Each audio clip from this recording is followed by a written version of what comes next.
আমি অনেক চেষ্টার পরও মা হতে পারছি না, তাই অনেকে আমাকে অনেক আমলের পাশাপাশি তাবিজ ব্যবহার করতে বলছেন, অনেকে কটু কথাও বলেন, কিন্তু আমি খুবই সন্দিহান গুনাহের ব্যাপারে। দয়া করে সঠিক তথ্য দিয়ে সহযোগিতা করবেন। বোন ফারজানা প্রশ্ন করেছেন, দেখুন, যে সমস্ত বোনের বাচ্চা হয় না, আমাদের সমাজে এক শ্রেণীর কুলাঙ্গার, এক শ্রেণীর খারাপ মানুষ আছে যারা ওই মেয়েদেরকে নিয়ে কটু কথা বলে, আছে না নাই? গ্রামাঞ্চলে বিশেষ করে অনেকে আছেন এই সমস্ত বোনদেরকে খোঁচা মেরে কথা বলেন। সন্তান হওয়া না হওয়া এটা কি পৃথিবীতে কোনো মানুষের হাতে? কোনো মানুষের হাতে? সন্তান দেওয়া বা না দেওয়ার মালিক কে? আল্লাহ তাআলা কোরআনে কারিমে পরিষ্কারভাবে বলেছেন যে আল্লাহ রাব্বুল আলামিন ইয়াহাবু লিমান ইয়াশাউ ইনাসা ওয়া ইয়াহাবু লিমান ইয়াশাউ যুকুর আয়ুযাওয়িজুহুম যুকরান ওয়া ইনাসা। আল্লাহ তাআলা যাকে ইচ্ছা তাকে কন্যা দেন, তাকে যাকে ইচ্ছা তাকে ছেলে দেন। কাউকে আল্লাহ তাআলা দুইটাই দেন, কাউকে আল্লাহ কিছুই দেন না। এটা সম্পূর্ণ আল্লাহর ইখতিয়ার। অতএব এই কারণে যদি কোনো মেয়েকে বা কোনো ছেলেকে কেউ দোষারোপ করে, সে আল্লাহর কাছে কবিরা গুনায় লিপ্ত আসামি। যদি সে মুখে দাঁড়িয়ে থাকে, সে যদি হাজী সাহেব থাকে, সে যদি মসজিদের সভাপতি সেক্রেটারি হয়, সে যদি আলেম ইমাম সাহেবও হয়, তারপরে সে আল্লাহর কাছে অপরাধী এবং ক্রিমিনাল, বিকজ সে একজন নির্দোষ মানুষকে সে দোষ দেওয়ার চেষ্টা করেছে। এজন্য খবরদার, সন্তান হয় না, সব ছেলে হয় অথবা সব মেয়ে হয়, এজন্য মেয়েদেরকে অথবা ছেলেদেরকে কাউকে কোনো দোষ দেওয়া যাবে না। এটা সম্পূর্ণ আল্লাহর ফয়সালা। এর পাশাপাশি বোন যেটি জানতে চেয়েছেন যে সন্তান না হওয়ার জন্য আপনাকে বিভিন্ন আমলের কথা বলেন। বিভিন্ন আমল আপনি করতে পারেন। কোরআনে কারিমে বিভিন্ন আয়াত আছে, যে আয়াতগুলো আমল করার মাধ্যমে, পাঠ করার মাধ্যমে, সেগুলো পড়ে পানিতে ফু দিয়ে খাওয়ার মাধ্যমে বিভিন্নভাবে সন্তান আল্লাহ তাআলা দান করেছেন। বিশেষ করে আমি আপনাকে কোরআনের আমলের কথা বলতে চাই। আপনারা জানেন আল্লাহ নবী ইব্রাহিম আলাইহিস সালাম, তাকে আল্লাহ তাআলা বার্ধক্যে সন্তান দিয়েছেন, বৃদ্ধ বয়সে সন্তান দিয়েছেন। আল্লাহর আরেক নবী জাকারিয়া আলাইহিস সালামকে আল্লাহ তাআলা বৃদ্ধ বয়সে সন্তান দিয়েছেন, যে বয়সে সন্তানের আশাই তারা ছেড়ে দিয়েছিলেন, নিরাশ হয়ে গেছেন যে এই বয়সে সন্তান হবে না। ঠিক তখন আল্লাহ তাআলা অলৌকিকভাবে সন্তান দিয়েছেন। তারা আল্লাহর কাছে সন্তান চেয়ে দোয়া করেছেন। সেই দোয়াগুলো আপনিও করতে পারেন, স্বামী স্ত্রী উভয় নিয়মিত করতে পারেন। তার ভিতরে একটা দোয়া হলো রব্বি হাবলি মিনাস সলিহিন, আল্লাহ আপনি আমাকে নেক সন্তান দান করেন। এই দোয়া বেশি বেশি পাঠ করবেন। এমনকি যাদের সন্তান আছে, আবারও সন্তান হবে সে আশা রাখেন, আপনিও আল্লাহর কাছে দোয়া করবেন, রব্বি হাবলি মিনাস সলিহিন। আমার সাথে বলেন সবাই, রব্বি হাবলি মিনাস সলিহিন। এর অর্থ হলো, হে আল্লাহ আপনি আমাকে নেক সন্তান দান করেন। মনে রাখবেন, আপনার ছেলে মেয়ে, আপনার সন্তান সন্ততি যদি নেক হয়, আল্লাহ ভীরু হয়, তাদের মধ্যে যদি আল্লাহর ভয় থাকে, তাহলে সেক্ষেত্রে এই সন্তান আপনার জন্য সবচেয়ে বেশি উপভোগ্য হবে, আপনার দুনিয়ার জীবনকে জান্নাতে পরিণত করবে, আখিরাত তো আছেই। এই জন্য নেক সন্তান আল্লাহর কাছে সবসময় কামনা করবেন। সন্তান যদি অমানুষ হয়, এর চাইতে বড় দুর্ভাগ্যের আর কিছু হতে। আমি জাপানে গিয়েছি, সেখানে দেখেছি, এখানকার কালচারও আপনারা আমার চাইতে আরো ভালো জানেন। অনেকেই আছেন একটা কুকুর সাথে নিয়ে তাদের দিন যাপন করে, আছে না নাই? আপনাদের চোখের মধ্যে পড়ে কি পড়ে না? বৃদ্ধ বয়সে একজন মানুষ একটা কুকুরের বাচ্চা, কুকুরের একটা ছানাকে নিয়ে তার দিন রাত সে পার করে দেয়, তার সবকিছু সে শেষ করে দেয় শুধু একটা কুকুরের বাচ্চাকে সাথে নিয়ে। এই জিনিসটা কি আমাদের জন্য খুব কাঙ্ক্ষিত না অনাকাঙ্ক্ষিত বলেন তো? এটা কি কাঙ্ক্ষিত?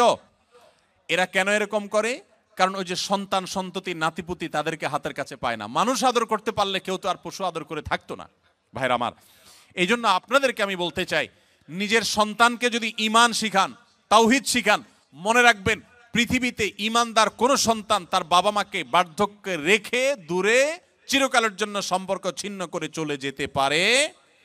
আপনারা দেখেছেন, অনেকে গত কদিন আগে নিউজ হয়েছে আমাদের দেশে, মূলধারা মিডিয়াগুলোতে উঠে এসেছে যে জাপানে অল্প সময়ের ব্যবধানে হাজার হাজার মানুষ পাওয়া গেছে যারা বাসায় মরে পচে, অনেকে আছেন যে কয়েক মাস পর জানা গেছে যে লোকটা মারা গেছেন, তারপর পুলিশ গিয়ে দরজা ভেঙে তাদেরকে লাশ উদ্ধার করেছেন।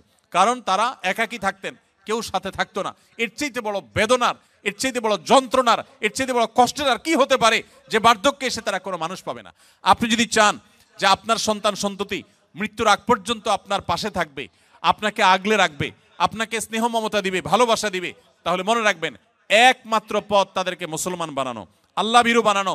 আপনি যদি তাদেরকে বিজ্ঞানী বানান, সায়েন্টিস্ট বানান, আপনি তাদেরকে শিক্ষিত বানান, বড় ব্যবসায়ী বানান, বড় পদাধিকারী বানান, কিন্তু ঈমান শিখান নাই, তাওহীদ শিখান নাই, তাকওয়া শিখান নাই, ইসলাম শিখান নাই, আমি শপথ করে বলতে পারি আপনার এই সন্তান আপনার বিপদের কারণ হওয়ার সমূহ সম্ভাবনা আছে। এই জন্য সন্তান নেক হোক আমরা সবাই চাই কি চাই না বলেন?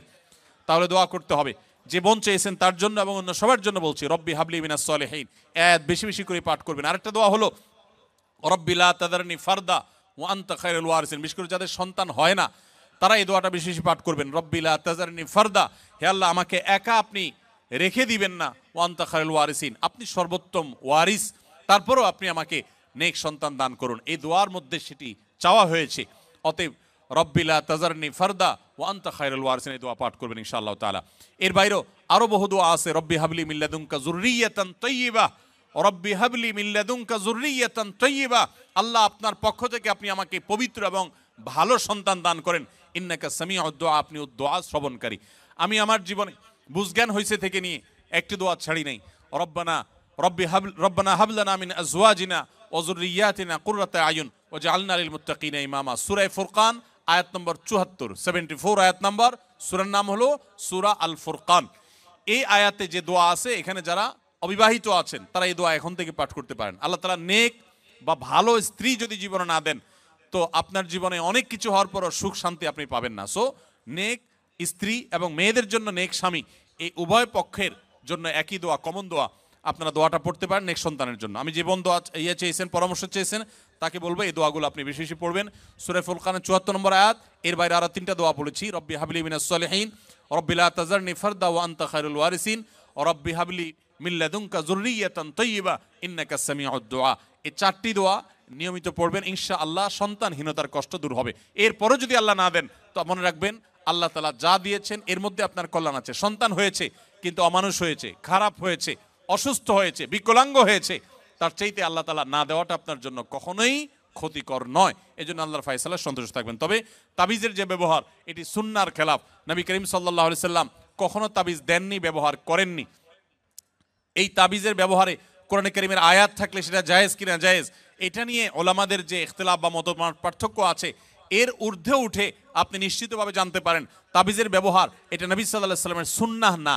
বিধায় কোরআন এবং সুন্নাহ বর্ণিত দোয়া, আয়াত এগুলো পড়ে পড়ে ফু দিবেন এবং আমল করবেন ইনশাআল্লাহ।